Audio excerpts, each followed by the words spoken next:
Assalamualaikum warahmatullahi wabarakatuh. Kali ini saya akan sedikit membahas mengenai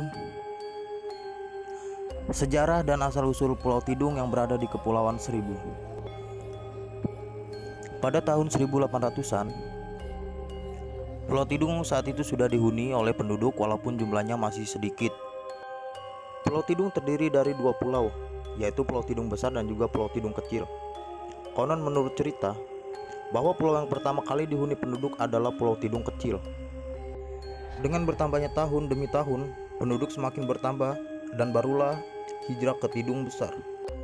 Penduduk Pulau Tidung berasal dari bermacam-macam suku, di antaranya suku Bugis, Mandar, Kalimantan Timur, Kalimantan Barat, Sumatera, Sumbawa, dan Banten. Bahkan ada dari Batavia juga. Kala itu agama yang dianut oleh penduduk setempat dan juga pendatang adalah agama Islam. Dan pada saat itu pula Gunung Krakatau meletus, sedangkan Pulau Tidung sudah dihuni oleh banyak penduduk, terutama dari keturunan para pendatang. Konon menurut cerita, sebelum Indonesia merdeka, Pulau Tidung dipimpin oleh seorang bek yang dikenal sebagai lurah. Lurah yang pertama kali memimpin Pulau Tidung adalah Bapak Ahmad Mundari.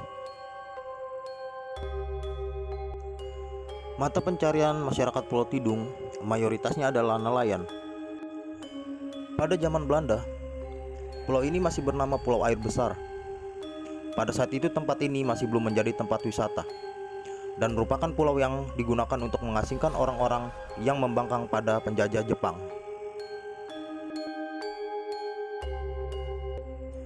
Di antara pembangkang itu ternyata ada Raja Tidung.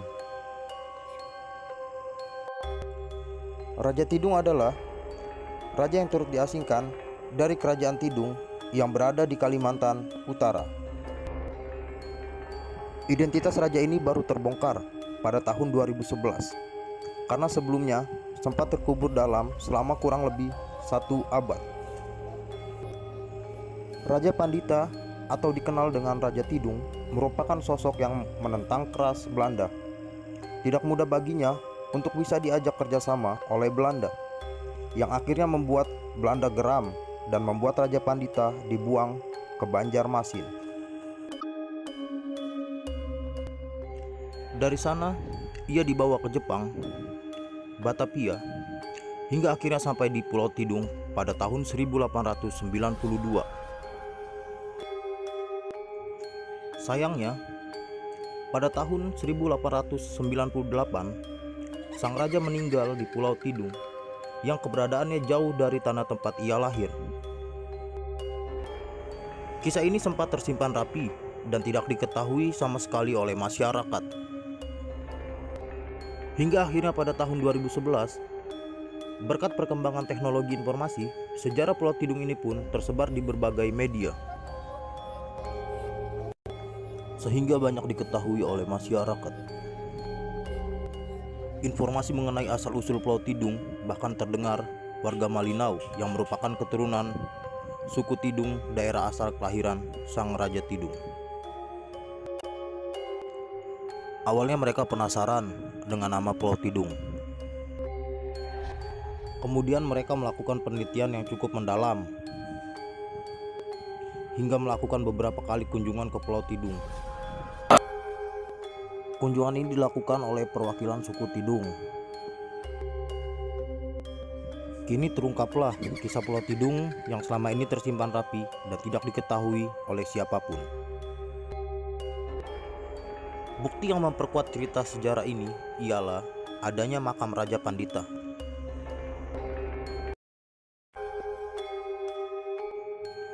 Yakni raja suku Tidung yang ditangkap oleh Belanda pada akhir abad ke-19. Kemudian baru diketahui keberadaannya selama 1 abad lamanya. Berkat terungkapnya kisah ini, masyarakat mulai mengenal sejarah Pulau Tidung.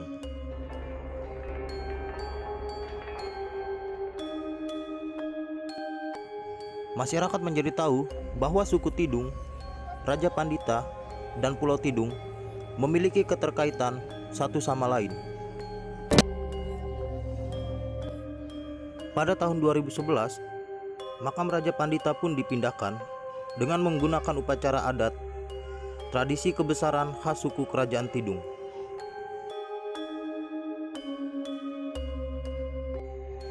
Setelah itu, banyak peziarah yang ingin mengunjungi makam Raja Pandita. Peziarah ini datang dari berbagai pulau di luar Pulau Tidung, seperti dari Banjarmasin, Palembang, bahkan Aceh.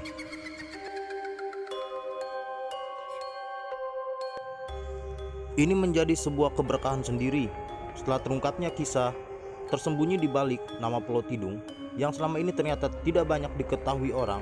Bahkan sejarah Pulau Tidung tersebut terkubur rapi selama 1 abad.